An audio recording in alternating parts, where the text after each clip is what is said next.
Voice of you ಈ ಕಾರ್ಯಕ್ರಮದ ಪ್ರಾಯೋಜಕರು ನಂದಾ ಗೋಲ್ಡ್.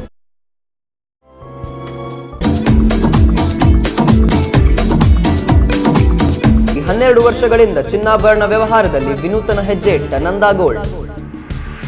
ಅತಿ ಉನ್ನತ ಗುಣಮಟ್ಟದ ಅತ್ಯಾಕರ್ಷಕ ವಿನ್ಯಾಸದ ಚಿನ್ನಾಭರಣ, ಬೆಳ್ಳಿಯ ಒಡವೆ ಮತ್ತು ಪರಿಕರಗಳು. ಸುಸಜ್ಜಿತ ಹವಾನಿಯಂತ್ರಿತ ವಿಶಾಲವಾದ ಮಳಿಗೆ. ಪ್ರತಿ ಖರೀದಿಯ ಮೇಲೆ ಬೆಳ್ಳಿಯ ನಾಣ್ಯ ಉಚಿತ ನೀಡಲಾಗುವುದು. 25,000 ಖರೀದಿ ಮೇಲೆ ಅದೃಷ್ಟ ಕೂಪನ್, ವಜ್ರದ ನೆಕ್ಲೆಸ್, ಓಲೆ, ಉಂಗುರ ಮತ್ತು ವಜ್ರದ ಬಹುಮಾನ ಗೆಲ್ಲುವ ಸುವರ್ಣಾವಕಾಶ. Nanda gold, good luck commercial complex, Jamia Masjid ರಸ್ತೆ, ಸಿಟಿ ಬಸ್ ನಿಲ್ದಾಣದ ಹತ್ತಿರ, ಉಡುಪಿ.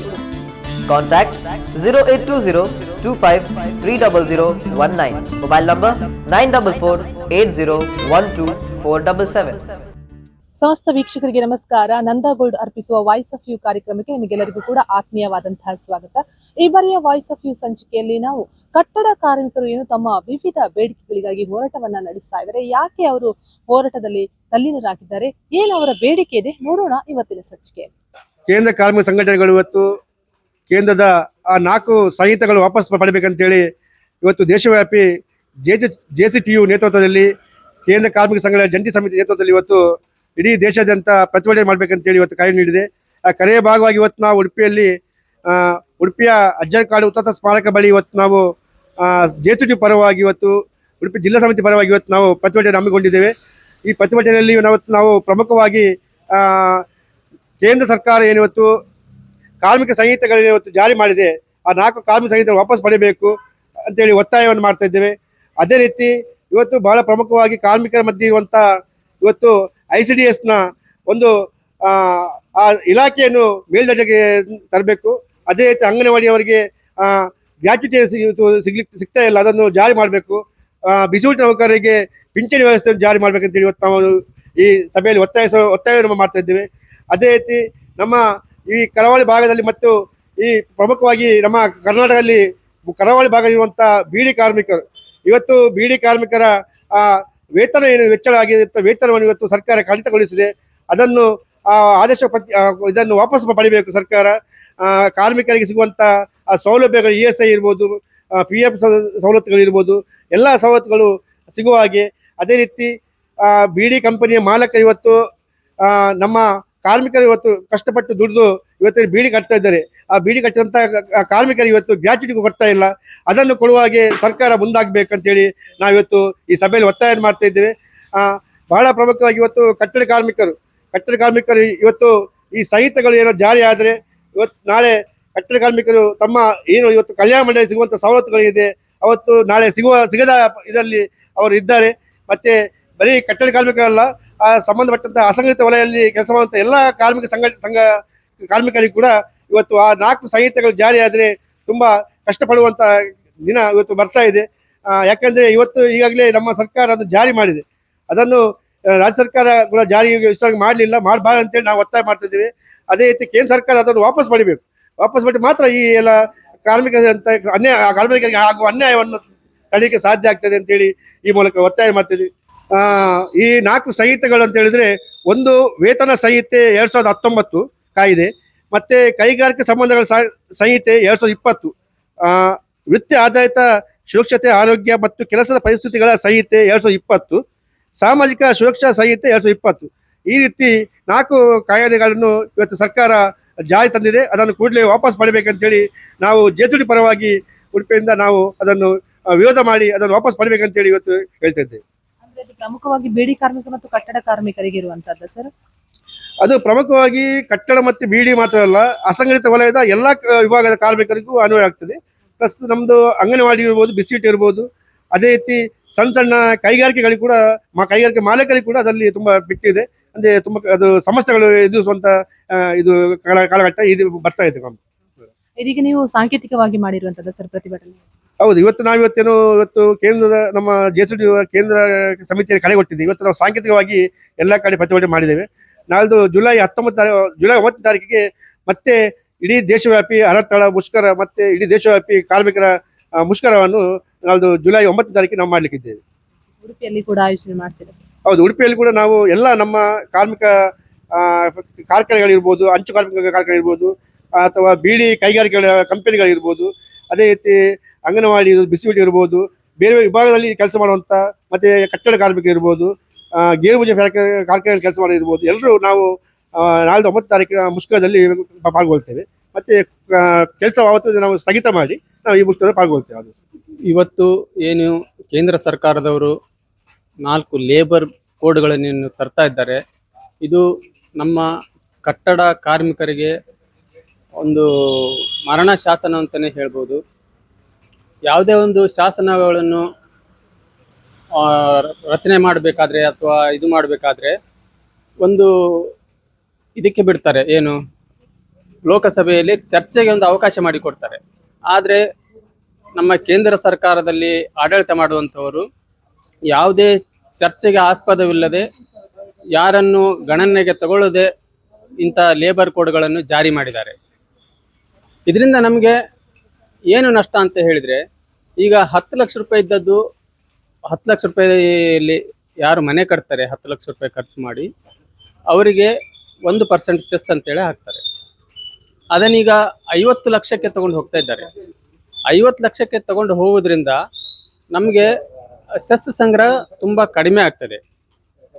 ಅದು ಅಲ್ಲದೆ ಇದ್ದ ಬೀಡಿ ಕಾರ್ಮಿಕರನ್ನು, ಸಿನಿಮಾ ಕಾರ್ಮಿಕರನ್ನು, ಎಲ್ಲ ಕಾರ್ಮಿಕರನ್ನು ಈ ನಮ್ಮ ಕಲ್ಯಾಣ ಮಂಡಳಿಗೆ ವಿಲೀನಗೊಳಿಸುವುದರಿಂದ ನಮಗೆ ಸಿಗುವಂಥ ಸವಲತ್ತು ಸಹ ಸಿಗುವುದಿಲ್ಲ. ನಮಗೆ ವಿಲೀನಗೊಳಿಸುವುದಾದರೆ ಅವರಿಗೆ ಒಂದು ಕಲ್ಯಾಣ ಮಂಡಳಿ ಅಂತೇಳಿ ಮಾಡಬೇಕು, ಅವರಿಗೆ ಒಂದು ಸಂಪನ್ಮೂಲ ಕ್ರೋಢೀಕರಣಕ್ಕೆ ಏನೆಲ್ಲ ಮಾಡಬೇಕು ಆ ಜಾಗ್ರತೆ ವಹಿಸ್ಕೊಂಡು ಎಲ್ರಿಗೂ ಒಂದು ನ್ಯಾಯ ಕೊಡಿಸುವಂಥ ಒಂದು ಕಾನೂನು ತಂದರೆ ನಾವು ಅದನ್ನು ಸ್ವಾಗತ ಮಾಡ್ತೇವೆ. ಅದು ಬಿಟ್ಟು ಇವರು ಎಲ್ಲರನ್ನು ಒಂದೇ ಸೂರಿನಡಿ ತಂದು ಇಂಥ ಕಾನೂನುಗಳನ್ನು ತರುವುದನ್ನು ನಾವು ಖಂಡನೆ ಮಾಡ್ತೇವೆ. ಇದನ್ನು ಕೇಂದ್ರ ಸರ್ಕಾರದವರು ಹಿಂಪಡಿಬೇಕಂತ ಹೇಳಿ ನಾನು ಆಗ್ರಹ ಮಾಡಿ ನನ್ನ 2 ಮಾತನ್ನು ಮುಗಿಸ್ತೇನೆ. ಮಾಡುದಂತ ಹೇಳಿದ್ರಲ್ಲ, ಈಗ ಕಟ್ಟಡ ಕಾರ್ಮಿಕರೊಟ್ಟಿಗೆ ಕಲಾವಿದರಂತ ಹೇಳಿದ್ರಲ್ಲ, ಕಲಾವಿದರನ್ನ ಕೂಡ ಅಂದ್ರೆ ಅದು ಯಾವ ಕಲಾವಿದರಲ್ಲ, ಕಾರ್ಮಿಕರು ಅಂತ ಹೇಳಿರ್ತಾರೆ. Okay okay. ಈ ನಿಮ್ದು ಪ್ರಾಜೆಕ್ಟ್ ಇದು ಮಾಡ್ತಾರಲ್ಲ, ಯಾವುದು ಫೋಕಸ್ ಬೆಳಕನ್ನು ಕೊಡುವಂಥವ್ರು, ಮೇಕಪ್ ಮಾಡುವಂಥವ್ರು, ಅಂಥ ಕಾರ್ಮಿಕರು ಇದ್ದಾರೆ. ಶೆಡ್ ನಿರ್ಮಾಣ ಮಾಡುವಂಥವ್ರು, ಟೆಂಪ್ರರಿಯಾಗಿ ಒಂದು ಮನೆ ಶೂಟಿಂಗ್ ಆಗಿ ಒಂದು ಮನೆ ನಿರ್ಮಾಣ ಮಾಡುವಂಥವ್ರು, ಆ ಕಾರ್ಮಿಕರು ಇದ್ದಾರೆ. ಇಲ್ಲ, ನಮ್ಮ ಕಟ್ಟಡ ವಿಶೇಷವಾಗಿ ಅಸಂಘಟಿತ ವಲಯದಲ್ಲಿ ನಮ್ಮ ಕಟ್ಟಡ ಕಾರ್ಮಿಕರು ಮಾತ್ರ ಬರ್ತಾರೆ. ಕಟ್ಟಡ ಕಾರ್ಮಿಕರಿಗೆ ಅಂತ ಹೇಳಿ 1996ರಲ್ಲಿ ಕಾನೂನನ್ನು ತಂದಿದ್ದಾರೆ. ವಿಲೀನ ಮಾಡಿದ್ರು ಅವರಿಗೆ ಅಂತೇಳಿ ಒಂದು ಬೇರೆ ಒಂದು ಕಲ್ಯಾಣ ಮಂಡಳಿ ಮಾಡಬೇಕು, ಮತ್ತು ಅವರಿಗೆ ಸೋರ್ಸಸ್ ನೋಡ್ಕೊಳ್ಬೇಕಾಗ್ತದೆ, ಸಂಪನ್ಮೂಲ ಯಾವ ರೀತಿ ಕ್ರೋಢೀಕರಣ ಮಾಡ್ಬೇಕಂತ ಹೇಳಿ. ಅದಕ್ಕೆ ಆ ಸವಲತ್ತಿಗೆ ನಮಗೆ ಪೆಟ್ಟು ಬೀಳ್ತದೆ. ಸೋಷಿಯಲ್ ಸೆಕ್ಯೂರಿಟಿ ಕೋಡ್ ಅಥವಾ ಸುರಕ್ಷತಾ ಕಾಯ್ದೆಯಲ್ಲಿ ಕಟ್ಟಡ ಕಾರ್ಮಿಕರು, ಸಿನಿಮಾ ನೌಕರರು, ಬೀಡಿ ಕಾರ್ಮಿಕರು, ಗಣಿಯಲ್ಲಿ ಕೆಲಸ ಮಾಡೋರು, ಹೀಗೆ ಎಲ್ಲ ಅಸಂಘಟಿತ ಕಾರ್ಮಿಕರನ್ನ ಒಂದು ಕಡೆ ಸೇರಿಸಿದ್ದಾರೆ. ಆದರೆ ಅವರಿಗೆ ಸಿಗುವಂಥ ಫಂಡು ಈಗ ಎಲ್ಲ ಪೂರ್ತಿ ಖಾಲಿಯಾಗಿದೆ. ಅದಕ್ಕೋಸ್ಕರ ಬೀಡಿ ಕಾರ್ಮಿಕರಿಗೆ ಸ್ಕಾಲರ್ಶಿಪ್ ಸಿಗ್ತಾ ಇಲ್ಲ, ಸಿನಿಮಾ ಕಾರ್ಮಿಕರಿಗೆ ಯಾವುದೇ ಸವಲತ್ತು ಸಿಗ್ತಾ ಇಲ್ಲ, ಗಣಿ ಕಾರ್ಮಿಕರಿಗೆ ಯಾವುದೇ ಸವಲತ್ತು ಸಿಗ್ತಾ ಇಲ್ಲ. ಕಟ್ಟಡ ಕಾರ್ಮಿಕರಿಗೆ ಮಾತ್ರ ಕಲ್ಯಾಣ ಮಂಡಳಿಯಲ್ಲಿ ಒಂದಿಷ್ಟು ಹಣ ಇದೆ, ಅದು ಕೂಡ ಸೆಸ್ ಸಂಗ್ರಹದ ಮುಖಾಂತರ ಹಣ ಸಿಗ್ತಾ ಇದೆ. ಈಗ ಸೆಸ್ ಸಂಗ್ರಹ ಕಡಿಮೆ ಆಗ್ತದೆ, ಆದರೆ ಕಾರ್ಮಿಕರ ಸಂಖ್ಯೆ ಜಾಸ್ತಿ ಆಗ್ತದೆ. ಇದರಿಂದ ಎಲ್ಲ ಕಾರ್ಮಿಕರಿಗೂ ತೊಂದರೆ ಆಗ್ತದೆ ಅಂತೇಳಿ ಹೇಳುವಂಥದ್ದು ಇದರಲ್ಲಿ ನಾವು ಗಮನಿಸಬೇಕಾಗಿದೆ. ಇದನ್ನೆಲ್ಲ ಸರಿಪಡಿಸಿ ಕಾರ್ಮಿಕ ಸಂಘಗಳ ಜೊತೆ ಚರ್ಚೆ ಮಾಡಿ ಸರಿಪಡಿಸಬೇಕಾಗುತ್ತೆ. ಸಾರ್ವತ್ರಿಕ ಮುಷ್ಕರವನ್ನ, ಈ ದೇಶದ ಪರಿಸ್ಥಿತಿಯನ್ನು ಅನುಸರಿಸಿ ಸಾರ್ವತ್ರಿಕ ಮುಷ್ಕರವನ್ನ ನಾವು ಕೈಬಿಟ್ಟು ಇವತ್ತು ಸಾಂಕೇತಿಕವಾಗಿ ನಾವು ಒಂದು ಪ್ರತಿಭಟನೆಯನ್ನ ಮಾಡಿದ್ದೇವೆ. ಇದರ ಉದ್ದೇಶ ನಾವು ಸಾರ್ವತ್ರಿಕ ಮುಷ್ಕರವನ್ನ ಕೈ ಬಿಟ್ಟಿಲ್ಲ, ಅದನ್ನ ಈ ಇಂದಿನ ದೇಶದ ಗಂಡಾಂತರ ಸ್ಥಿತಿಯಲ್ಲಿ ಇರುವುದರಿಂದ ಗಮನಿಸಿ ಮುಂದಿನ ದಿನಗಳಲ್ಲಿ ಅಂದರೆ ಜುಲೈ 9ಕ್ಕೆ ಆ ಸಾರ್ವತ್ರಿಕ ಮುಷ್ಕರವನ್ನ ಮುಂದೂಡಿದೆ. ಇವತ್ತು ಪ್ರತಿಭಟನೆಯ ಸಂಕೇತವಾಗಿ ನಾವು ಇವತ್ತು ಎಲ್ಲ JCTUನ ಎಲ್ಲ ಸಂಘಟನೆಗಳು ಸೇರಿ ಇವತ್ತು ಪ್ರತಿಭಟನೆಯನ್ನ ಮಾಡಿದ್ದೇವೆ. ಬಂಧುಗಳೇ, ಇತ್ತೀಚಿನ ದಿನಗಳಲ್ಲಿ ಕಾರ್ಮಿಕರ ದಮನ ಮಾತ್ರ ಅಲ್ಲ, ದಫನ ಕೂಡ ಮಾಡ್ತಾ ಇದ್ದಾರೆ. ಇಂತಹ ಕೇಂದ್ರ ಸರ್ಕಾರದ ನೀತಿಗೆ ನಾವೆಲ್ಲರೂ ಒಕ್ಕೊರಲಿನಿಂದ ಖಂಡಿಸುವುದು ಮಾತ್ರವಲ್ಲ, ಈ ದಫನ ಮಾಡುವ ನೀತಿಯನ್ನ ಪ್ರತಿಭಟಿಸಲಿಕ್ಕಾಗಿ ನಮ್ಮ ದೇಹತ್ಯಾಗಕ್ಕೂ ನಾವು ಸಿದ್ಧರಿದ್ದೇವೆ. ಅಂತ ಸ್ಥಿತಿಯನ್ನ ಈ ದೇಶ ಕಾಣಬಾರದು. ಮುಂದೆಯೂ ಕೂಡ ನಾವು ಇಷ್ಟು ವರ್ಷಗಳ ಕಾಲ ಸ್ವಾತಂತ್ರ್ಯ ಪೂರ್ವದಿಂದ ಇಂದಿನವರೆಗೂ ಕೂಡ ನಮ್ಮ ಹಕ್ಕನ್ನ, ಕಾರ್ಮಿಕರ ಹಕ್ಕನ್ನ, ಕಾರ್ಮಿಕರಂತ ಹೇಳಿದ್ರೆ ಈ ದೇಶದ ಒಂದು ಸಂಪತ್ತು, ಅಂತಹ ಒಂದು ಸಂಘಟನೆಯ, ಕಾರ್ಮಿಕರ ಸಂಘಟನೆಯನ್ನ ಮೂಲೆಗಂಪು ಮಾಡಿ ಅವರ ಬದುಕಿಗೆ ಬೇಕಾದ ಆಸರೆಯನ್ನ ಕಿತ್ತೊಗೆಯಲು ಬಂಡವಾಳಶಾಹಿಗಳ ಪರವಾಗಿ ನೀತಿಯನ್ನ ರೂಪಿಸುತ್ತಿರುವ ಈ ಕೇಂದ್ರ ಸರ್ಕಾರಕ್ಕೆ ಧಿಕ್ಕಾರವನ್ನ ಹೇಳುತ್ತಾ ನಾನು ನನ್ನ ಮಾತನ್ನ ಮುಗಿಸ್ತೇನೆ. ಪ್ರಮುಖ ಬೇಡಿಕೆ ಏನಿದೆ ಸರ್ ಇದು ಕಾರ್ಮಿಕರ ಹೊರತಾಗಿ? ಕಾರ್ಮಿಕರಿಗೆ ಮುಂದಿನ ದಿನಗಳಲ್ಲಿ ಯಾವುದೇ ರೀತಿಯ ಪಿಂಚಣಿ ಇವತ್ತೇನು ಸಿಗ್ತಾ ಇದೆ, ತಮ್ಮ ವಯಸ್ಸಾದ ಮೇಲೆ ನಿವೃತ್ತಿಯ ನಂತರದಲ್ಲಿ ಪಿಂಚಣಿ ಯಾವ ರೀತಿಯಲ್ಲಿ ಪ್ರಾವಿಡೆಂಟ್ ಫಂಡ್ನಿಂದ ಸಿಗ್ತಾ ಇದೆ ಅದು ಮುಖ್ಯವಾಗಿ ಸಿಗಬೇಕು. ಅದನ್ನ ನಿಲ್ಲಿಸಲಿಕ್ಕೆ ಹೋಗಬಾರ್ದು. ಇನ್ನು ಮುಖ್ಯವಾಗಿ ನಮಗೆ ಸ್ವಾತಂತ್ರ್ಯ ಪೂರ್ವದಿಂದ ಹೋರಾಟ ಮಾಡಿ ದಿನಕ್ಕೆ 8 ಗಂಟೆಗಳ ಕಾಲ ಕೆಲಸದ ಅವಧಿಯನ್ನು ನಿಗದಿಗೊಳಿಸಿದೆ. 8 ಗಂಟೆ ಕೆಲಸ ಮಾಡಬೇಕು, 8 ಗಂಟೆ ಎಂಟರ್ಟೈನ್ಮೆಂಟಿಗಾಗಿ ತೆಗೆದುಕೊಳ್ಬೇಕು, ಹಾಗೆ 8 ಗಂಟೆ ನಿದ್ರೆಗಾಗಿ, ವಿಶ್ರಾಂತಿಗಾಗಿ ತೆಗೆದುಕೊಳ್ಬೇಕು ಅನ್ನುವುದನ್ನ ಧಿಕ್ಕರಿಸಿ ಇವತ್ತು ಕೇಂದ್ರ ಸರ್ಕಾರ ಬಂಡವಾಳಶಾಹಿಗಳ ಪರವಾಗಿ ದಿನಕ್ಕೆ 12 ಗಂಟೆಗಳ ಕೆಲಸವನ್ನ ವಿಸ್ತರಿಸಿದೆ. ಇದನ್ನ ನಾವು ಒಕ್ಕೊರಳಿಂದ ಎಲ್ಲ ಈ ನಾಗರಿಕರು, ಎಲ್ಲ ಸಂಘಟನೆಗಳು ಖಂಡಿಸುವುದು ಇವತ್ತಿನ ಮುಖ್ಯ ಉದ್ದೇಶ. 8 ಗಂಟೆ ಖಂಡಿತ ದುಡಿಮೆ ಬರಬೇಕು. ಆ 8 ಗಂಟೆ ದುಡಿಮೆಗಾಗಿ ನಾವು ಯಾವುದೇ ಹೋರಾಟಕ್ಕೂ ಸಿದ್ಧರಿದ್ದೇವೆ. 12 ಗಂಟೆ ಬಂಡವಾಳಶಾಹಿಗಳ ಪರವಾಗಿ ಅವರ ಸಂಪತ್ತನ್ನು ಹೆಚ್ಚಿಸುವುದಕ್ಕೋಸ್ಕರ ಮಾಡುವಂತಹ ಒಂದು ಹುನ್ನಾರವನ್ನ ನಾವು ಧಿಕ್ಕರಿಸಿ ನಮ್ಮ 8 ಗಂಟೆ ಹಕ್ಕನ್ನು ಪಡೆಯಲಿಕ್ಕಾಗಿ ನಾವು ಮುಂದೆ ಯಾವುದೇ ರೀತಿಯ ಹೋರಾಟಕ್ಕೂ ಸಿದ್ಧರಾಗಿದ್ದೇವೆ. ಅತ್ಯಂತ ಸಮರಶೀಲ ಹೋರಾಟಗಳಿಂದ ಈ ಒಂದು ಕಾರ್ಮಿಕರ ಕಾನೂನು ಏನಿದೆ, 44 ಕಾನೂನು ಏನಿದೆ, ಅದನ್ನ ಇದುವರೆಗೆ ಉಳಿಸ್ಕೊಂಡು ಬಂದಿದ್ದೇವೆ. ಆದರೆ ಇತ್ತೀಚೆಗೆ ಕೇಂದ್ರದಲ್ಲಿ ಅಧಿಕಾರ ಹಿಡಿದಂತಹ ಬಿಜೆಪಿ ಸರ್ಕಾರ ಅದು ಕಾರ್ಮಿಕರ ಪರವಾಗಿ ಅಂತ ಹೇಳ್ತಾ ಕಾರ್ಮಿಕ ವಿರೋಧಿ ನೀತಿಯನ್ನು ಯಾವ ರೀತಿಯಲ್ಲಿ ತರ್ತದೆ ಅನ್ನುವಂಥದ್ದಕ್ಕೆ ಈ 4 ಕಾರ್ಮಿಕ ಸಂಹಿತೆಗಳೇ ಸಾಕ್ಷಿ. ಬಂಧುಗಳೇ, ಇದರಲ್ಲಿ ಒಂದು ವಿಚಾರ ಹೇಳೋದಂದ್ರೆ, ಇದುವರೆಗೆ ಒಬ್ಬ ಕಾರ್ಮಿಕ ಅವನು ಕೆಲಸ ಮಾಡಿರ್ತಾನೆ, ಮಾಲೀಕ ಅವನಿಗೆ ವೇತನ ಕೊಡದಿದ್ದ ಪಕ್ಷದಲ್ಲಿ ಅವನು ಕಾರ್ಮಿಕ ಅಧಿಕಾರಿಗಳಿಗೆ ಒಂದು ದೂರನ್ನು ಕೊಡ್ಬೋದು. ಆ ಕಾರ್ಮಿಕ ಅಧಿಕಾರಿ ಅವನಿಗೆ ವೇತನವನ್ನು ತೆಗೆಸಿಕೊಡುವಂತ ಒಂದು ಅವಕಾಶ ಇತ್ತು. ಹಾಗೆ ಕಾರ್ಮಿಕರಿಗೆ ಸಿಕ್ಕುವಂತ ಎಲ್ಲ ಸವಲತ್ತುಗಳು, ಗ್ರಾಚ್ಯುಟಿ ಇರ್ಬೋದು, PF ಇರ್ಬೋದು, ಅಥವಾ ಇನ್ನಿತರ ಎಲ್ಲ ಸವಲತ್ತುಗಳನ್ನ ಪಡ್ಕೊಳ್ಳಿಕ್ಕೆ ಕಾನೂನಿನ ಮುಖಾಂತರ ಲೇಬರ್ ಆಫೀಸ್ನಲ್ಲಿ ಅವಕಾಶ ಇತ್ತು. ಇನ್ನು ಮುಂದಿನ ಈ ಕಾನೂನು ಬಂದ್ರೆ ಆ ಅವಕಾಶ ಇರುವುದಿಲ್ಲ. ಇದನ್ನ ಒಬ್ಬ ಬಡ ಕಾರ್ಮಿಕ ನೇರವಾಗಿ ಕೋರ್ಟಿಗೆ ಹೋಗುವಂತ ಸಂದರ್ಭ ಬರ್ತದೆ. ಈಗ ಒಬ್ಬ ಕೋರ್ಟಿಗೆ ಹೋಗಿ ಇದನ್ನ ಪಡ್ಕೊಳ್ಳಿಕ್ಕೆ ಸಾಧ್ಯ ಇದೆಯಾ? ಅಥವಾ ಅವನಿಗೊಂದು 50,000 60,000 ಗ್ರಾಚ್ಯುಟಿ ಬರುವಾಗ ಈ 60,000ಕ್ಕೆ ಆ ಲಾಯರಿಗೆ 40,000 ಕೊಡ್ಬೇಕಾಗ್ತದೆ. ಅದನ್ನ ಪಡ್ಕೊಳ್ಳಿಕ್ಕೆ ಸಾಧ್ಯ ಇದೆಯಾ? ಅದನ್ನು ಪಡ್ಕೊಳ್ಳಿಕ್ಕೆ ಎಷ್ಟು ವರ್ಷ ಆಗ್ತದೆ? ಈಗ ಅತ್ಯಂತ ಸುಲಭದಲ್ಲಿ ಲೇಬರ್ ಆಫೀಸಲ್ಲಿ ಇತ್ಯರ್ಥ ಆಗುವಂತ ಕಾನೂನನ್ನ ಇವರು ಬದಲಾವಣೆ ಮಾಡಿದ್ದಾರೆ. ಇದನ್ನು ಮಾಲೀಕರ ಪರವಾಗಿ ಮಾಡ್ತಾ ಇದ್ದಾರೆ. ಇದು ಯಾರ ಪರವಾಗಿದೆ ಈ ಸರ್ಕಾರ ಅನ್ನುವಂಥದ್ದನ್ನ ನಾವು ಸ್ಪಷ್ಟ ಮಾಡ್ಬೇಕು.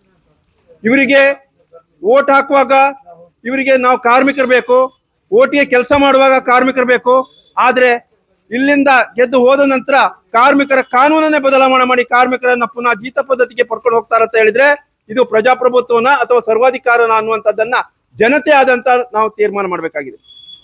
ಇದಕ್ಕೆ ಹೇಳ್ತಾ ಇರೋದು, ಕಾರ್ಮಿಕರಿಗೆ ಒಬ್ಬ ಕಾರ್ಮಿಕ ಅವನು ಏನೇ ಇರಲಿ, ಒಂದು ಅಸಂಘಟಿತ ಕ್ಷೇತ್ರದಲ್ಲಿರ್ಲಿ ಅಥವಾ ಸಂಘಟಿತ ಕ್ಷೇತ್ರದಲ್ಲಿರ್ಲಿ ಅಥವಾ ಸರ್ಕಾರಿ ಸ್ವಾಮ್ಯದಲ್ಲಿರ್ಲಿ ಅಥವಾ ಸರ್ಕಾರಿ ನೌಕರರಾಗಿರ್ಲಿ, ಅವರಿಗೆ ಒಂದು ಪಿಂಚಣಿ ಸೌಲಭ್ಯ ಅಂತ ಇತ್ತು. ಬಹಳ ಕಷ್ಟಪಡ್ತಾನೆ ಅವನು, 20 ವರ್ಷದಿಂದ ಹಿಡಿದು 45 ವರ್ಷದವರೆಗೆ ಅವನ ಯಂಗ್ ಅಂಡ್ ಎನರ್ಜೆಟಿಕ್ ಸಮಯದಲ್ಲಿ ಈ ದೇಶಕ್ಕೋಸ್ಕರ ಒಂದು ಕಂಪನಿಗೋಸ್ಕರ ಅಥವಾ ಈ ದೇಶದ ಹಣಕಾಸಿನ ವ್ಯವಸ್ಥೆಗೋಸ್ಕರ ಅವನು ಒಂದು ಪ್ರೊಡಕ್ಟಿವಿಟಿ ಮಾಡಿ ಕೊಡ್ತಾ ಇದ್ದಾನೆ. ಅದಕ್ಕೋಸ್ಕರ ಅವನಿಗೆ ಒಂದು ಪಿಂಚಣಿಯನ್ನು ಕೊಡಬೇಕು, ಅವನ ವೃದ್ಧಾಪ್ಯದಲ್ಲಿ ಕೊಡಬೇಕು ಅಂತ ಹೇಳಿ, ಹಾಗೆ ಅವನ ಕುಟುಂಬಸ್ಥರಿಗೂ ಕೂಡ ಅದನ್ನ ಕೊಡಬೇಕು ಅನ್ನುವಂಥದ್ದನ್ನು ಕಾನೂನನ್ನು ಪಡ್ಕೊಂಡು ಬಂದ್ರೆ ಅದನ್ನ ಕೂಡ ಇವರು ಬದಲಾವಣೆ ಮಾಡಿಕ್ ಹೋಗ್ತಾರೆ ಅಂತ ಹೇಳಿದ್ರೆ ಇವರು ಯಾರ ಪರವಾಗಿ ಇರ್ತಾರೆ ಅನ್ನುವಂಥದ್ದು. ಇನ್ನು ಬಹಳ ಕಷ್ಟದಿಂದ ಬಹಳ ಸಮರಶೀಲವಾಗಿ ಹೋರಾಟ ಮಾಡಿ ಕಟ್ಟಡ ಕಾರ್ಮಿಕರಿಗೆ ಕೆಲವೊಂದು ಸವಲತ್ತುಗಳನ್ನ ನಾವು ತಗೊಂಡು ಬಂದಿದ್ದೇವೆ. 1996ರಲ್ಲಿ ದೇವೇಗೌಡ ಗವರ್ಮೆಂಟ್ ಇರುವಾಗ ಕಾರ್ಮಿಕ ನಾಯಕರುಗಳು ಅದನ್ನ ನಮ್ಮ ಅವಕಾಶ ನಮ್ದೊಂದು ಅಲ್ಲಿಗೆ ಅವರಿಗೆ ಬೇಕಿತ್ತು, ಇದು ಬೇಕಿತ್ತು, ಸಪೋರ್ಟ್ ಬೇಕಿತ್ತು. ಆಗ ನಾವು ಕಾರ್ಮಿಕರ ಕಲ್ಯಾಣ ನಿಧಿ ಮಾಡಬೇಕು, ಕಟ್ಟಡ ಕಾರ್ಮಿಕರಿಗೆ ಒಂದು ಸವಲತ್ತನ್ನು ಕೊಡಬೇಕು ಅನ್ನುವಂಥದ್ದನ್ನ ಅದನ್ನು ತಗೊಂಡು ಬಂದಿದ್ದೇವೆ. ಅದಕ್ಕೋಸ್ಕರನೇ ಏನ್ ಮಾಡಿದ್ದೇವೆ ಅಂತ ಹೇಳಿದ್ರೆ ಆಗ್ಲೇ ಒಂದು ಚರ್ಚೆಗೆ ಬಂದಿದೆ. ಅವರಿಗೆ ಸವಲತ್ತು ಹೇಗೆ ಕೊಡಬೇಕು, ಈ ಹಣ ಎಲ್ಲಿಂದ ಆಗ್ಬೇಕು, ಹಣ ನೀವೇನು ಸರ್ಕಾರದಿಂದ ಹಾಕಬೇಡಿ, ಇದಕ್ಕೆ ಯಾರು ಕಟ್ಟಡ ಕಟ್ತಾನೆ ಆ ಮಾಲೀಕನಿಂದ 1% ಸೆಸ್ ತಕೊಳ್ಳಿ, ಅವರಿಗೆ ಬೇಕಾದಷ್ಟು ಸವಲತ್ತನ್ನು ಕೊಡಿ. ಹಾಗಾಗಿ ಅವರ ಜೀವಿತ ಕಾಲದಲ್ಲಿ ಅವರಿಗೆ ಏನಾದ್ರು ತೊಂದರೆ ಆದ್ರೆ, ಅಂಗವಿಕಲರಾದ್ರೆ ಅಥವಾ ಅವರು ಕೆಲಸ ಮಾಡ್ತಿರುವಾಗ ಏನಾದ್ರು ಬಿದ್ದು ಪ್ರಾಣ ತೆತ್ತರೆ ಅವರಿಗೆ ಆ ಸವಲತ್ತನ್ನು ಕೊಡಬೇಕು. ಮತ್ತೆ ಅವರ ಮಕ್ಕಳಿಗೂ ಕೂಡ ಆ ಒಂದು ಎಜುಕೇಶನ್ಗೆ ಸ್ಕಾಲರ್ಶಿಪ್ ಕೊಡಬೇಕು, ಅವರಿಗೆ ವೈದ್ಯಕೀಯ ಕೊಡಬೇಕು ಅನ್ನುವಂಥ ವಿಚಾರಕ್ಕೆ ನಾವು ನಿರಂತರವಾಗಿ ಹೋರಾಟ ಮಾಡಿ ತೆಗೆದುಕೊಂಡು ಬಂದಂತ ಕಾನೂನನ್ನ ಇವತ್ತು ಕಟ್ಟಡ ಕಾರ್ಮಿಕರು ಅಲ್ಲದೆ ಬೇರೆ ಎಲ್ಲರನ್ನು ಸೇರಿಸ್ತಾ ಹೋದ್ರೆ ಅದು ಏನಾಗ್ತದೆ ಅನ್ನುವಂಥದ್ದು ವಿಚಾರಕ್ಕಿದೆ. ಅದು ಅಲ್ಲದೆ ಈಗ ಕಟ್ಟಡ ಕಾರ್ಮಿಕರ ಆ ಕಾನೂನು ನಮ್ಮ ರಾಜ್ಯದಲ್ಲಿದೆ, ಅದನ್ನ ಪೂರ್ತಿಯಾಗಿ ಕೇಂದ್ರೀಕೃತ ಮಾಡ್ತಾ ಹೋದ್ರೆ ಅದನ್ನ ಪಡ್ಕೊಳ್ಳಿಕ್ಕೆ ಸಾಧ್ಯ ಇದೆಯಾ ಅನ್ನುವಂಥದ್ದು ಈಗ ನಮ್ಮಲ್ಲಿ ಪ್ರಶ್ನೆ ಬಂದಿದೆ. ಅದೇ ರೀತಿಯಲ್ಲಿ ಬೀಡಿ ಕಾರ್ಮಿಕರಿಗೆ ಆ ರಾಜ್ಯದಲ್ಲಿ ಇದ್ದದನ್ನ ಕೇಂದ್ರಕ್ಕೆ ತೆಗೆದುಕೊಂಡು ಹೋಗಿ ಆ ಬೀಡಿ ಕಾರ್ಮಿಕರ ಮಕ್ಕಳಿಗೆ ಎಜುಕೇಶನ್ಗೆ ಸಿಕ್ಕುವಂತ ಏನ್ ಸವಲತ್ತಿದೆ ಅದಿಲ್ಲ, ವೈದ್ಯಕೀಯಕ್ಕೆ ಸಿಕ್ಕುವಂತ ಸವಲತ್ತಿಲ್ಲ, ಯಾವುದೂ ಸಿಗ್ತಾ ಇಲ್ಲ. ಹಾಗಾಗಿ ಕಟ್ಟಡ ಕಾರ್ಮಿಕರಿಗೆ ಕೂಡ ಅದೇ ರೀತಿ ಮಾಡ್ತಾರೆ ಅನ್ನುವಂಥದ್ದು ನಮ್ಗೆ ಸಂಶಯ ಇದೆ. ಇನ್ನು ಒಂದೇನಂದ್ರೆ ಇದುವರೆಗೆ 10 ಲಕ್ಷದ ಮೇಲೆ ಯಾರು ಕಟ್ಟಡ ಕಟ್ತಾನೆ ಅವನಿಂದ 1% ಅಂತಿತ್ತು. ಈಗ ಅದನ್ನ 50 ಲಕ್ಷದ ಮೇಲೆಗೆ ಹೋದ್ರೆ 1% ಅಂತ ಹೇಳಿ ಮಾಡ್ಲಿಕ್ಕೆ ಇವರು ತಯಾರು ಮಾಡ್ತಿದ್ದಾರೆ. ಅದು ಅಲ್ಲದೆ ಒಬ್ಬ ಲೇಬರ್ ಇನ್ಸ್ಪೆಕ್ಟರ್ ಅವನು 50 ಲಕ್ಷದ ಮೇಲೆ 60 ಲಕ್ಷ ಅಥವಾ 70 ಲಕ್ಷ ಮಾಡಿದ್ರೆ ನನಗಿನ್ನ ಕಟ್ಲಿಕ್ಕೆ ಸಾಧ್ಯ ಇಲ್ಲ, ನಾನು ಬ್ಯಾಂಕಿನಲ್ಲಿ ಸಾಲ ತೆಗೆದಿದ್ದೇನೆ, ಆ ಸಾಲದ ಬಡ್ಡಿ ಕಟ್ಟಬೇಕಾಗ್ತದೆ ಅಥವಾ ಅದನ್ನ ತೀರಿಸಬೇಕಾಗ್ತದೆ, ನನಗೆ ಸಾಧ್ಯ ಇಲ್ಲ ಅಂತ ಹೇಳಿದ್ರೆ ಅದನ್ನ ಕೂಡ ಮನ್ನಾ ಮಾಡುವಂತ ಅವಕಾಶವನ್ನ ಈ ಕಾನೂನಿನಲ್ಲಿ ಕೊಟ್ಟಿದ್ದಾರೆ ಅಂತ ಹೇಳಿದ್ರೆ ಇದು ಜನತೆಯ ಪರವಾಗಿ ಇರುವಂತ ಸರ್ಕಾರನ ಅಥವಾ ಜನತೆಯ ವಿರೋಧ ಇರುವ ಸರ್ಕಾರವನ್ನ ಅನ್ನುವಂಥದ್ದನ್ನ ಜನತೆ ತೀರ್ಮಾನ ಮಾಡಬೇಕು. ಜನತೆ ಇದಕ್ಕೆ ಸರಿಯಾದಂತ ರೀತಿಯಲ್ಲಿ ಅವರಿಗೆ ಪಾಠ ಹೇಳಬೇಕು. ಹಾಗೆ ಈ ಕಾನೂನನ್ನ ಸಂಪೂರ್ಣವಾಗಿ ಬದಲಾವಣೆ ಮಾಡಿ ಅದನ್ನ ಕಾರ್ಮಿಕ ಸಂಘಟನೆಯ ಒಟ್ಟಿಗೆ ಕುಳಿತು ಇದನ್ನ ಚರ್ಚೆ ಮಾಡಿ ಈ ಕಾನೂನನ್ನು ತರಬೇಕು ಅನ್ನುವಂಥದ್ದನ್ನ ಈ ಸಂದರ್ಭದಲ್ಲಿ ಹೇಳ್ತಾ ನನ್ಗೊಂದು ಈ ಅವಕಾಶ ಕೊಟ್ಟಂತ ನಿಮ್ಗೆಲ್ರಿಗೂ ಹೊಂದಿಸ್ತೇನೆ. ನೋಡಿದ್ರಲ್ಲ ವೀಕ್ಷಕರೇ, ಈ ಬಾರಿಯ ವಾಯ್ಸ್ ಆಫ್ ಯು ಸಂಚಿಕೆಯಲ್ಲಿ ನಾವು ವಿವಿಧ ಬೇಡಿಕೆಗಳ ಈಡೇರಿಕೆಗಾಗಿ ಕಾರ್ಮಿಕರು ಏನು ಹೋರಾಟವನ್ನ ಮಾಡ್ತಾ ಇದ್ದಾರೆ, ಅವರ ಬೇಡಿಕೆಗಳೇನಿದೆ ಅಂತ ಅವರ ಬಾಯಿಂದವೇ ಕೇಳಿದ್ವಿ. ಅವರ ಒಂದಷ್ಟು ಸಮಸ್ಯೆಗಳಿದೆ, ಏನು ಪಿಂಚಣಿ ಸರಿಯಾಗಿ ಸಿಗದೇ ಇರುವುದು, ಅದರೊಂದಿಗೆ ಏನು ನಿಗದಿತ ಸಮಯಕ್ಕಿಂತ ಜಾಸ್ತಿಯಾಗಿ ಕಾರ್ಮಿಕರನ್ನ ದುಡಿಸಿಕೊಳ್ಳುತ್ತಿರುವ ಬಗ್ಗೆ ಆದ್ರೂ ಆಗಿರ್ಬೋದು. ಯಾಕಂತ ಹೇಳಿದ್ರೆ 8 ಗಂಟೆಗಳ ಕಾಲ ಏನು ಅವಧಿ ನಿಗದಿಪಡಿಸಿದ್ರು ಕೂಡ ಕಾರ್ಮಿಕರನ್ನ 12 ಗಂಟೆಗಳ ಕಾಲ ಕೆಲವೊಂದು ಸಂಸ್ಥೆಗಳಲ್ಲಿ ದುಡಿಸಿಕೊಳ್ಳಲಾಗುತ್ತೆ ಅನ್ನೋದು ಅವರ ಬೇಡಿಕೆ. ಹಾಗಿರುವಾಗ ಇದನ್ನು ಕೂಡ ಸ್ವಲ್ಪ ಕಾರ್ಮಿಕರ ಪರವಾಗಿ ಯೋಚನೆ ಮಾಡಬೇಕು. ಕಟ್ಟಡ ಕಾರ್ಮಿಕರಿಗೆ ಏನು ನಿಗದಿತ ಸಮಯ ಅಂತ ಹೇಳಿದ್ರೆ ನಿಗದಿತವಾಗಿ ಒಂದು ದಿನಕ್ಕೆ 8 ಗಂಟೆಗಳ ಕಾಲ ಮಾತ್ರ ಅವರನ್ನ ದುಡಿಸಿಕೊಳ್ಬೇಕು. ಅದರೊಂದಿಗೆ ಅವರಿಗೆ ಸಿಗುವ ಪಿಂಚಣಿಯಲ್ಲಿ ಯಾವುದೇ ರೀತಿ ಬದಲಾವಣೆಯನ್ನ ಮಾಡಬಾರದು. ಯಾಕಂತ ಹೇಳಿದ್ರೆ ಈಗ ಕಟ್ಟಡ ಕಾರ್ಮಿಕರ ಜೊತೆಗೆ ವಿಲೀನಗೊಳಿಸುವಂತಹ ಪ್ರಕ್ರಿಯೆಗಳು ಏನು ಕೇಂದ್ರ ಸರ್ಕಾರದಿಂದ ಬರುವ ಯೋಜನೆ ಆಗಿರ್ತದೆ. ಯಾಕಂತ ಹೇಳಿದ್ರೆ ಇನ್ ಮುಂದೆ ಏನಂತ ಹೇಳಿದ್ರೆ ಇದೀಗ ಕಟ್ಟಡ ಕಾರ್ಮಿಕರ ಜೊತೆಗೆ ಏನು ಸಿನಿಮಾ ರಂಗದಲ್ಲಿ ಏನು ಕಾರ್ಮಿಕರು ಇರ್ತಾರೆ ಅವರನ್ನ ಕೂಡ ವಿಲೀನಗೊಳಿಸಿ ಅವರಿಗೆ ಸಿಗುವಂತಹ ಏನು ಕೆಲವೊಂದು ಬೇಡಿಕೆಗಳು ಕೆಲವೊಂದು ಯೋಜನೆಗಳೇನಿದೆ ಅದನ್ನು ವಿಲೀನಗೊಳಿಸುವಂತಹ ಪ್ರಕ್ರಿಯೆ ಕೇಂದ್ರ ಸರ್ಕಾರ ತಂದಿರುವಂತದ್ದು. ಇದರ ಬಗ್ಗೆ ಕಟ್ಟಡ ಕಾರ್ಮಿಕರು ವಿರೋಧವನ್ನ ವ್ಯಕ್ತಪಡಿಸ್ತಾ ಇದ್ದಾರೆ. ಅದರೊಂದಿಗೆ ಅವರಿಗೆ ಸಿಗುವಂತಹ ಕೆಲವೊಂದು ಏನು ಯೋಜನೆಗಳಿದೆ ಅವರಿಗೆ ಮಾತ್ರ ಸಿಗಬೇಕು. ಅದರೊಂದಿಗೆ ನಿಗದಿತ ಸಮಯವನ್ನ ನಿಗದಿಪಡಿಸಿ ಸರ್ಕಾರ ಶೀಘ್ರವಾಗಿ ಏನು ಕಾರ್ಮಿಕರ ಬೇಡಿಕೆಗಳಿಗೆ ಸ್ಪಂದಿಸಿ ಅವರಿಗೆ ಸಿಗುವಂತಹ ಯೋಜನೆ ಅವರಿಗೆ ತಲುಪಿಸುವಲ್ಲಿ ಯಶಸ್ವಿಯಾಗಲಿ ಅನ್ನೋದು ನಮ್ಮ ಚಾನೆಲ್ನ ಆಶಯ ಕೂಡ. ಇದಾಗಿತ್ತು ಈ ಬಾರಿಯ ವಾಯ್ಸ್ ಆಫ್ ಯು ವಿಶೇಷ ಸಂಚಿಕೆ. ನಿಮ್ಮೂರಿನ ನಿರಂತರ ಸುದ್ದಿ, ಮಾಹಿತಿ ಹಾಗೂ ಮನರಂಜನೆಗಾಗಿ ನೋಡ್ತಾ ಇರಿ ಚಾನೆಲ್ ಯು. ನಮಸ್ಕಾರ.